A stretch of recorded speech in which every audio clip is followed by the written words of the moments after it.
तो चलिए खबरों की शुरुआत करेंगे। किसानों को न्यू ईयर गिफ्ट दिया गया है। सम्मान निधि की 10वीं किस्त जारी कर दी गई है। किसानों के अकाउंट में डायरेक्ट ट्रांसफर किए गए हैं पैसे। 10 करोड़ किसानों के खातों में 2-2 हजार रुपए प्रधानमंत्री ने बटन दबा करके ट्रांसफर किए। एक के बाद एक अनेक ऐतिहासिक मुकाम हासिल किए हैं। कोरोना की चुनौतियों के बाद भी आप सबने अपनी मेहनत से देश में अन्न उत्पादन को रिकॉर्ड स्तर पर आप लोग ले जाकर के दिखाया है। बीते साल देश का अनाज उत्पादन 300 मिलियन टन तक पहुंचा है।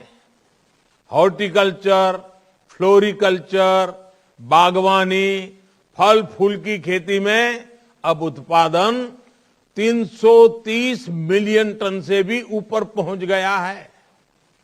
6-7 वर्ष पहले की तुलना में देश में दूध उत्पादन भी लगभग 45% बढ़ा है। यही नहीं, अगर किसान रिकॉर्ड उत्पादन कर रहा है तो देश एमएसपी पर रिकॉर्ड खरीद भी कर रहा है। सिंचाई में भी हम पर ड्रॉप मोर क्रॉप को बढ़ावा दे रहे हैं। बीते वर्षों में प्रधानमंत्री कृषि सिंचाई योजना के जरिए करीब 60 लाख हेक्टेयर जमीन को माइक्रो इरिगेशन से, टपक सिंचाई से जोड़ा गया है।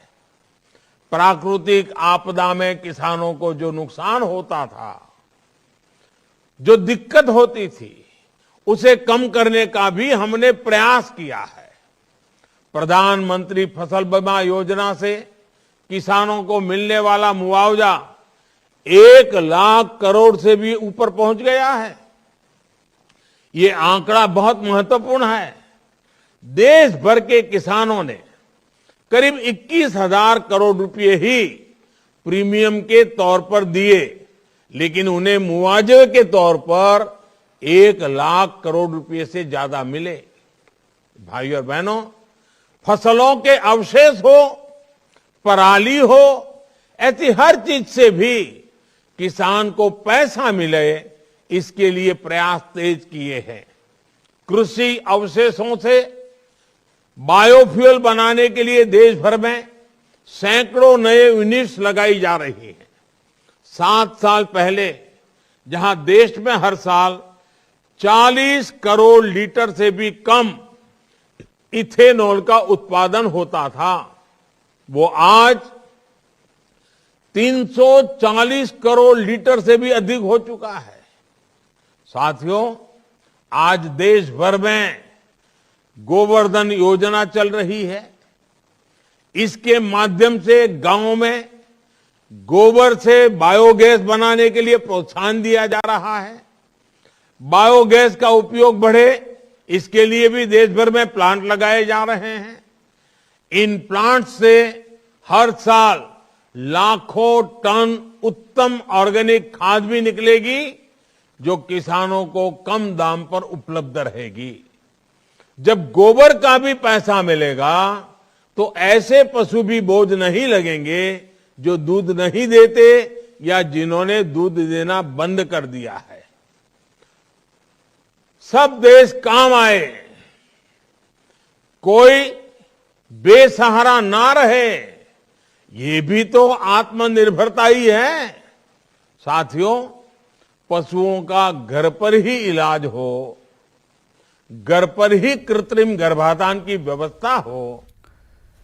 तो वहीं प्रधानमंत्री नरेंद्र मोदी ने आज किसानों को नए साल का तोहफा देते हुए किसान सम्मान निधि की 10वीं किस्त जारी कर दी है। इस किस्त में सरकार की तरफ से 10 करोड़ किसानों को 20,000 करोड़ रुपए से ज्यादा ट्रांसफर किए गए हैं। साथ ही प्रधानमंत्री ने लगभग 351 किसान उत्पादक संगठनों को 14 करोड़ से अधिक का इक्विटी अनुदान भी जारी किया। इससे 1.24 लाख से अधिक किसानों को लाभ होगा।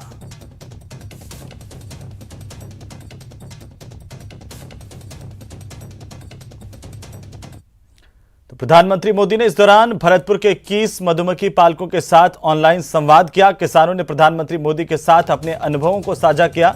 साथ ही मधुमक्खी पालन से जुड़ी जानकारी भी दी है। सीएम गहलोत भी वीडियो कॉन्फ्रेंसिंग के जरिए जुड़े।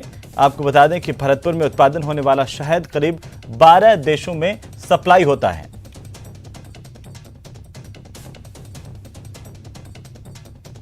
तो वीडियो कॉन्फ्रेंसिंग के जरिए मुख्यमंत्री अशोक गहलोत भी इससे जुड़े। आपको बता दें कि प्रधानमंत्री मोदी की तरफ से भरतपुर के 21 मधुमक्खी पालकों के साथ ऑनलाइन संवाद किया गया है। किसानों ने प्रधानमंत्री मोदी के साथ अपने अनुभवों को साझा किया, किस तरीके से वे मधुमक्खी पालन करते हैं ये बताया और साथ ही मधुमक्खी पालन से जुड़ी जानकारी दी है। CM Ashok Gehlot video conferencing के दौरान जुड़े और आपको बता दें कि भरतपुर में उत्पादन होने वाला शहद करीब 12 देशों में सप्लाई होता है।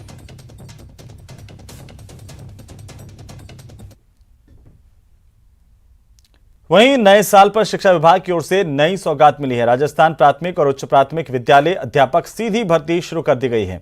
इसके तहत 2021-22 के अंतर्गत अध्यापकों के 32,000 पदों पर सीधी भर्ती की जाएगी और इसी के लिए अब 10 जनवरी से लेकर के 9 फरवरी तक विभाग की अधिकृत वेबसाइट पर आवेदन किया जा सकता है। इसमें सामान्य शिक्षकों के लिए 31,000 टीचर्स मिल पाएंगे, जबकि बाकी 1,000 पद विशेष शिक्षा के लिए सुरक्षित रखे गए हैं। लेवल 1 के 15,500 पद हैं, जिनमें 500 पद विशेष शिक्षा के हैं। 11,500 गैर अनुसूची और 3,500 पद है अनुसूचित क्षेत्र के लिए रखे गए हैं, जबकि लेवल 2 में गैर अनुसूचित क्षेत्र के लिए 13,420, अनुसूचित क्षेत्र के लिए 2,580 पद और विशेष शिक्षा के लिए 500 पद रखे गए हैं। इसके लिए सिर्फ ऑनलाइन आवेदन ही स्वीकार किए जाएंगे। इस भर्ती के लिए शिक्षा विभाग की वेबसाइट पर लॉगिन करके पूरी जानकारी ले सकते हैं।